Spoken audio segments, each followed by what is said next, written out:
واتس اپ کې تاسو ته چوک میسیجونه راواستوي ډیلیټ کی یا تصویر وي یا ویډیو وي یا وایس نه هغه میسیجونه به تاسو بیا خپل په موبایل کې څرنګه ګورو ډیر زیات کسان دا پوښتنه کوي نجیب دا طریقه راته وښایه ګوره ملګرو نن درته طریقه ښیم په دغه ویډیو کې که دا طریقه مو استعمال کړه څوک هم تاسو ته میسیج راواستوي ډیلیټ کی بیا پارټو وي ویډیو وي وایس میسیج وي هغه تاسو بیا لیدلی شو څرنګه به کوو ګورو سکرین طرف ته طریقه راته اوس وښیم حاجی تاسو بلار شو تاسو به کروم بروزر یا گوگل یا غابو کلاو کو سرچ کې به ولي کو احساس.tv.com په د سکرین لیدای شي غلطي سپیلینګ کې ما کو بیا تاسو یو څه دی کې نشته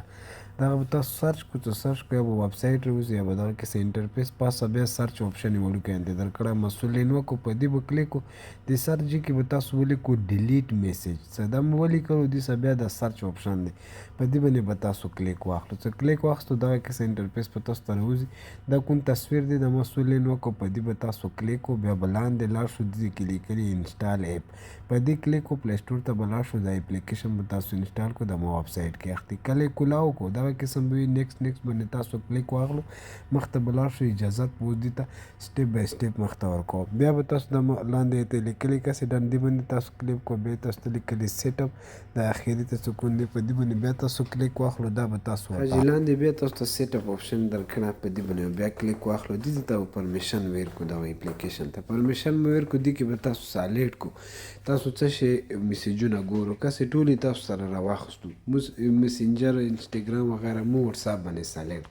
سالیکټ مو کو دي کې بیا تاسو ته یو آپشن درکې دي کې بیا پرمیشن ورکو دا به لګ لوډینګ وکړي چې لوډینګ وکړي دي ته پرمیشن به میلاو شي یعنې اجازت به میلاو شي بیا تاسو میسیجونه کوم دي هغه تاسو لیدلی سو سیټینګ به صحیح کو ورکړي څه به مو کو پاسه دا مو ګوتې نشان کړه په دې به کلیک واخلو دې سره د 3 ډوټ دي په دې به کلیک دې کې به تاسو اوس اجازت ورکو هر یو شي ته هر یو شی مو لیدلی شو دا کس د خالي کوم ځایونه دي په دې باندې به ټیک نشان ولګو چې ټولو باندې ټیک نشان ولګو لاندې تاسو ته لیکلي اکسیپټ په دې اکسیپټ باندې به تاسو بیا کلیک واخلو تاسو سیټینګ وشو زه به اوس لاړ شم واتس اپ ته واتس اپ نه میسیج ما الریډي یو کړو ما چیکینګ کړو د دومتي تاسو مخې ته اوس بیا زه کوم دا کسې میسیج چالو دی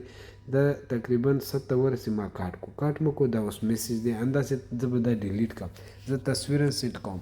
یو بل انداسې چاټ میسیجان سینډ کوم چې تاسو ته پته ولګي دا الریډي ما یو میسیج ډیلیټ کړ دا تصویر د بل به زه ډیلیټ کړم دا الریډي ما سینډ کړو دا اوس ما ډیلیټ کړو چې ډیلیټ مو کو که ستاسو مخې ته دی زه به اوس لاړ شم هغه اپلیکیشن ته زه لاړم دې کې الریډي وایس میسیج مو ته ښیي کس لیدلی شي پاسه فیل دی دا وګورو کیمرې ته لاړم ایډس به درکوي وړوکي هلته ویلې فری دی په دې باندې ما کلیک واخیستو تصویر یې مو ته وښیل ورپسې دا کیمرې باندې کلیک وکړو تاسو ته ویډیو ښیي ورپسې بیا کس مسؤل یې نه کړو په دې کلیک کړو لاندې ټولې آپشن یې تاسو ته راغلی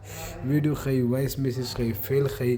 آډیو تاسو ته چوک راسین کې هغه ورکې ښیي انداسې پاسه واتس اپ باندې کلیک وکړو ځکه ټول مکمل واتس اپ تاسو ته ښیي پاسه دل سره ډیلیټ دی ډیلیټ مو کلیک واخیست هغه وایس میسیج کوم هغه یې مو ته وښودل چې تاسو وایس میسیج واورو وړوکي د ایډز به تاسو ته لازمي درکوي ګوره ښه داسې نه وي چې بیا ویو چې یاره دا کار نه کوي ما خپله ټرای کړی دی دا وایس باندې مو کلیک کړه کسې مو ته وړوکي د ایډز راکړو دا به زر نه کټ کړو دا وګورو هغه میسیج چې کوم دی تاسو دې کې اورېدلی ملګرو دغه قسم ویډیوګانې زه همیشه جوړوم خپل اکاونټ اپلوډ کوم ما اکاونټ تاسو فالو نه یو کړی فیسبوک کې ویډیو ګورئ یا ټیک ټاک کې دا فالو کو که په یوټیوب چینل کې ګورئ سبسکرایب نه یو کړی سبسکرایب کړو په ټلې نشان کلیک وکړو هلته کو کله کوم زه ویډیو شیر کوم بیا به تاسو ته نوټیفیکیشن میلیږي د لوی الله په امان